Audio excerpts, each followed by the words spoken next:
এই হলো মেঘলা, আমার বেস্ট ফ্রেন্ড। আর মেঘলা, এরা হলো আবির আর নিলয়। আমরা ছোটবেলা থেকে একসাথে বড় হয়েছি। হ্যালো। হ্যালো মেঘলা, আরে এই মেয়েটা আমার হাত ছাড়ে না কেন? চল মেঘলা, ওইদিকে যাই। তুমি তো হাঁপিয়ে গেছো। এই নাও বর্ষা, পানি খাও। আরে দে আগে আমি খেয়ে নিই। আচ্ছা বর্ষা, তুমি আর আবির কি রিলেশনে আছো?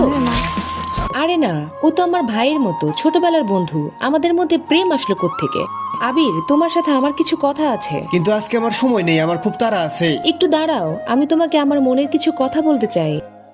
হ্যালো আবির, আমার পেটে খুব ব্যথা, তাড়াতাড়ি বাসায় আয়। বর্ষা, তোর এই অবস্থা কেন? ওষুধ খেয়েছিস? আমার খুব কষ্ট হচ্ছে রে আবির। দাঁড়া, আমি তোর জন্য স্যুপ বানিয়ে আনছি। আবির আমার জন্য এত পাগল কেন? আজকে ওর চোখে আমি অন্য কিছু দেখতে পাচ্ছি। নিলয়, আবির কোথায়? আজ ওকে একটা বিশেষ কথা বলবো। আবির তো মেঘলার সাথে দেখা করতে গেছে। মেঘলা ওকে প্রপোজ করবে বলছিল। মেঘলা, আমি জানি তুমি আমাকে পছন্দ করো, কিন্তু এই ফুলগুলো তোমার জন্য নয়। কিন্তু বর্ষা আবিরকে মেঘলার হাতে দেখে ভাবতে লাগে যে আবির মনে হয় মেঘলাকে প্রপোজ করছে। গাইস, এরপর কি হলো? পার্ট 2 দেখতে চাইলে চ্যানেলটা সাবস্ক্রাইব করুন।